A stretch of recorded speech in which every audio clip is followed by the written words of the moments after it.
Hi, this is Mohan Roy, founder of Career Path Institute. आप सभी का हमारे यूट्यूब चैनल पे स्वागत है। तो जैसा कि हम लोग चेतना सत्र वाले कंटेंट को कंटिन्यू कर रहे थे, तो 2 मार्च और आज का जो वीडियो था उसको हम लोगों ने कंप्लीट कर लिया था 7 मार्च का। और पिछले महीना के कुछ मेरे पास चेतना सत्र का मटेरियल है, उसे मैं आपके साथ शेयर करना चाहता हूँ। तो यहाँ पे आप देख सकते हैं 7 फरवरी का है। तो शुरुआत में मुझे फरवरी का बस यही मेरे पास है, तो यहीं से हम लोग शुरू करेंगे। ठीक है, पेन पर ले आता हूँ मैं। पेन का कलर चेंज करके हम लोग कर लेते हैं सियान। ठीक है, तो सबसे पहला जैसा कि होता है प्रेयर होता है। सियान नहीं दिख रहा है, पर्पल ही कर लेता हूँ। प्रेयर हो जाएगा। बिहार आज प्रार्थना, मेरी रफ्तार पे सूरज की किरण नाच करे। उसके बाद सर्वधर्म प्रार्थना प्रार्थना, इतनी शक्ति हमें देना दाता। उसके बाद राष्ट्रीय गीत हो जाएगा। राष्ट्रीय गीत के बाद जो दिन होता है, आज का दिन, तो जो 7 फरवरी था उस दिन में लिखा हुआ है रामाबाई अंबेडकर का जन्म 7 फरवरी 1898 को महाराष्ट्र में हुआ था। वे भारतीय संविधान निर्माता भीमराव अंबेडकर की पत्नी थी। ठीक है, भीमराव अंबेडकर के बारे में तो हम लोग काफ़ी पढ़े हैं और सुने हैं। तो उनकी वाइफ का नाम था रामाबाई अंबेडकर। ठीक है, उन्हें माता रामाबाई और रामाताई के नाम से भी जाना जाता है। ठीक है, ये 1 से 5 के लिए था। 6 से 8 के लिए दे रखा है क्रांतिकारी और लेखक मम नाथन गुप्त का जन्म 7 फरवरी 1908 ईस्वी को वाराणसी में हुआ था। वे भारतीय स्वतंत्रता संग्राम के एक प्रमुख क्रांतिकारी तथा सिद्धहस्त लेखक थे। ठीक है, वे मात्र 13 वर्ष की आयु में ही स्वतंत्रता संग्राम में कूद गए थे। ठीक है, उनका उम्र 13 साल था और उसी समय वो क्या हुआ था, फ्रीडम फाइट के लिए इंडिया को आज़ादी दिलाने के लिए वो लड़ाई में कूद गए थे और जेल भी गए थे। बाद में वे हिंदुस्तान रिपब्लिक एसोसिएशन के सक्रिय सदस्य भी बने। तो जो ममनाथ गुप्त थे वो हिंदुस्तान रिपब्लिक एसोसिएशन के मेंबर बने और 17 वर्ष की आयु में उन्होंने 1925 में एक काकोरी कांड में सक्रिय रूप से भाग लिया था। ठीक है, काकोरी कांड हुआ था, आपको पता होगा, उसमें इन्होंने पार्टिसिपेट किया था। चार्ल्स डिकेंस इंग्लैंड के प्रसिद्ध उपन्यासकार और समाज सुधारक लेखक थे। उनका जन्म 7 फरवरी 1812 में इंग्लैंड में हुआ था। उनके प्रसिद्ध उपन्यासों में ओलिवर ट्विस्ट, डेविड कॉपरफील्ड। देखिए, डेविड कॉपरफील्ड का अगर बात करें तो 11th-12th में डेविड कॉपरफील्ड पढ़ना है। मैंने पढ़ा था अपने समय, पता नहीं अभी सिलेबस में है या हट गया है, मुझे आइडिया नहीं है। उसके बाद the great expectations, Charles Dickens का बात हो रहा है, तो द ग्रेट एक्सपेक्टेशन भी मैंने पढ़ा है, डेविड कॉपरफील्ड भी पढ़ा है। ये सब हमारा है। उसके बाद है आज का विचार, क्लास 1 to 5 के लिए, दूसरों की मदद के लिए हाथ बढ़ाना ही सबसे बड़ी प्रार्थना है। ठीक है, प्रार्थना हम लोग मंदिर में जा कर के, मस्जिद में जा कर के करते हैं भगवान से, वो नहीं है। मत बल्कि प्रार्थना में क्या होगा, हम लोग का दूसरे का हेल्प करेंगे, वो हम लोग का ज़्यादा बेटर रहेगा। कभी हार मत मानो, क्योंकि हमेशा एक वापसी का मौका होता है। ये कौन बोला? मेरी कॉम। उसका सामान्य ज्ञान का कुछ क्वेश्चन है 1 to 5 के लिए। दुनिया की सबसे ऊंची पर्वत चोटी कौन है? Mount Everest. और इसमें एडिशनल हम लोग जानेंगे माउंट एवरेस्ट कहाँ पे अवस्थित है। ये हम लोग का नेपाल में आता है। अगर बात वही करें कि इंडिया का सबसे ऊंचा चोटी कौन है, तो इंडिया का है K2, काराकोरम 2। किस गैस को प्राणवायु कहा जाता है? तो ऑक्सीजन को प्राणवायु कहा जाता है, क्योंकि जिंदा रहने के लिए बहुत ज़्यादा जरूरी है। अजंता की गुफाएं कहाँ अवस्थित है? तो ये महाराष्ट्र में है।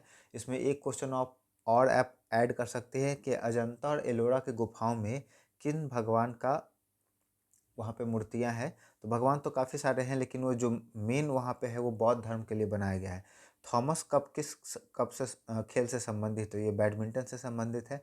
ओजोन की परत हमें किन किरणों से बचाती है? तो देखिए, सबसे पहले यहाँ पे 2-3 क्वेश्चन आता है। ओजोन का अगर फॉर्मूला का बात करें तो होता है O3। ठीक है, ओजोन का फॉर्मूला होता है O3। और ये पृथ्वी का जो वायुमंडल है, तो सबसे नीचे ट्रोपोस्फेयर हो जाता है, उसके बाद हो जाता है स्ट्रेटोस्फेयर। तो ओजोन का जो गैस होता है स्ट्रेटोस्फेयर में ही पाया जाता है। ठीक है, समताप मंडल भी इसको कहते हैं, और इसी में आपका एरोप्लेन भी उड़ता है। तो समताप मंडल में ही ओजोन लेयर पाया जाता है। अब ये जो पूछ रहा है कि ओजोन परत हमें किन किरणों से बचाती है, तो ये पराबैंगनी किरणों से बचाती हैं। और ओजोन की परत अगर पतली हो जाए, छेद तो नहीं होता है, जैसे जनरली हम लोग क्या कहते हैं कि ओजोन के छेद के लिए कौन सी गैस रिस्पॉन्सिबल है, तो छेद यहाँ पे नहीं हम लोग कहेंगे, हम लोग यहाँ पे बोलेंगे कि उसकी परत पतली हो जाती है। और उसे पतली करने में किसका योगदान होता है? CFC, क्लोरोफ्लोरोकार्बन का।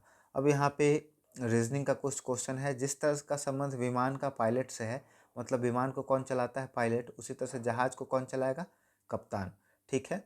किंग को लिखा गया है ग्निक और रेन को लिखा जाएगा क्या, देखिए जी के जगह पे जो सबसे लास्ट में था पहले चला है, एन जहाँ था वहीं का वहीं है, आई था एन के बाद आ गया है के, मतलब उसका प्लेस सीधे उल्टा हो जा रहा है ना।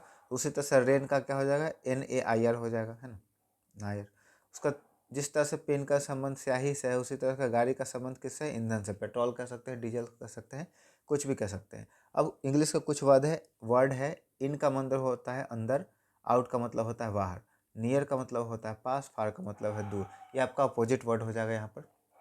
उसके बाद बंदर का पर्यायवाची शब्द है कपिवानर, पक्षी का होता है पर्यायवाची खग और पखेरु, ठीक है। फ्रेंड का अपोजिट एनिमी, पुश का अपोजिट पुल, रिमेंबर का फॉरगेट, ठीक है। अब यहाँ पे एक प्रेरक प्रसंग है जिसमें डाला गया है ममनाथ गुप्त के बारे में, जो ऊपर हम लोगों ने पढ़ा था कि 13 साल की उम्र में क्या हुआ था, स्वतंत्रता संग्राम में आ गए थे। उनका एक पूरा डिटेल यहाँ पर डिस्क्रिप्शन दे रखा है। ममनाथ गुप्त भारतीय स्वतंत्रता संग्राम में एक ऐसे क्रांतिकारी और लेखक थे जिन्होंने अपनी लेखनी और पिस्तौल दोनों से ब्रिटिश साम्राज्य को चुनौती दी, ठीक है। लेखक तो थे ही और काकोरी कांड में भी इनका पार्टिसिपेशन था। उनका जन्म 7 फरवरी 1908 को हुआ था। कहाँ पे, वाराणसी में। बचपन से ही देश प्रेम की भावना से ओतप्रोत थे। आज अगर देखें तो जो बच्चे 12 साल, 15 साल, 18 साल के होते हैं, वो किस किस तरह के कामों में लिप्त होते हैं, उन्हें खुद भी पता नहीं होता ज़िंदगी में क्या करना होता है। और यहाँ पर देख सकते हैं आप, जो क्रांतिकारी है ये ममनाथ गुप्त 13 साल की उम्र में ही देश के लिए पट देश को आज़ाद दिलाने के लिए कितना स्ट्रगल उन्होंने करना शुरू कर दिया था। ममनाथ गुप्त का नाम भारतीय इतिहास में मुख्य रूप से काकोरी ट्रेन कांड 1925 में जो हुआ था, है ना, ये आपको याद रखना है। 1925 में काकोरी कांड हुआ था के लिए जाना जाता है। वो हिंदुस्तान रिपब्लिक एसोसिएशन, जिसको HRA शॉर्ट फॉर्म में हम कहते हैं, उसके भी सदस्य थे। 9 अगस्त 1925 को जब राम प्रसाद बिस्मिल, अशफाक खां और चंद्रशेखर आजाद जैसे क्रांतिकारियों ने ब्रिटिश खजाना ले जा रहे ट्रेन को रोका, तब ममनाथ गुप्त भी उस दल का हिस्सा थे। तो देखिए, बाकी जो ककोरी कांड में लोग हैं उनका भी यहाँ पे नाम का जिक्र हो गया है, राम प्रसाद बिस्मिल, अशफाक उल्ला खान और चंद्रशेखर आजाद। उनके साथ यहाँ पे ममनाथ गुप्त भी थे। इस घटना के दौरान उनकी पिस्तौल से दुर्घटनावश एक गोली चली, जिससे एक यात्री की मृत्यु हो गई। इस कारण उन्हें लंबी जेल की सजा सुनाई गई, जबकि अन्य साथी अपराधियों की फांसी दी गई। ममनाथ गुप्त को उनकी कम उम्र के कारण 14 वर्ष के कठोर कारावास की सजा मिली, ठीक है। बाकी जो लोग थे उनको फांसी का सजा मिला, ये जो वो थे अंडर एज में थे, तो इसके वजह से उनको 14 साल का कारावास मिला। जेल की काल कोठरी ममनाथ के लिए एक अध्ययन केंद्र बन गई। उन्होंने वहाँ गहन अध्ययन किया और रिहा होने के बाद उन्होंने अपनी लेखनी को हथियार बनाया, ठीक है। शुरुआत में वो हिंसक थे, बाद में उन्होंने लिखना शुरू किया और उससे देश को आज़ादी दिलाने के लिए अपना प्रयास कंटिन्यू करते रहे। उन्होंने क्रांतिकारी आंदोलन का जो जीवंत इतिहास लिखा, वो आज भी शोधकर्ताओं के लिए एक महत्वपूर्ण दस्तावेज है। उनकी प्रसिद्ध कृतियों में भारतीय क्रांतिकारी आंदोलन का इतिहास सबसे अधिक महत्वपूर्ण है। उन्होंने 120 से अधिक पुस्तकें लिखी, जिसमें उपन्यास, स्मरण, इतिहास शामिल है। उनकी रचनाओं में आदिवासी कथाकार और क्रांतिकारियों के स्मरण प्रमुख हैं। वे केवल एक सैनिक नहीं बल्कि एक विचारक भी थे। वे समाजवाद प्रबल समर्थक थे और मानते थे केवल राजनीति आज़ादी के लिए काफ़ी नहीं, बल्कि सामाजिक और आर्थिक समानता भी जरूरी है। उसके बाद हम लोग का क्लास 9 से 12 के लिए आता है, जिसमें सबसे पहले वही हम लोग करेंगे, प्रार्थना वगैरह सब सेम रहेगा। क्रांतिकारी वाला जो आज का दिन है सब सेम है। यहाँ पे जो विचार है वो जरूरी है, अलग है। विलियम शेक्सपियर ने कहा, नाम में क्या रखा है, गुलाब को किसी भी नाम से पुकारो वह मीठी खुशबू ही देगा, ठीक है। तो यहाँ इंपॉर्टेंस है नाम का। उसके बाद और भी कुछ करंट अफेयर में है।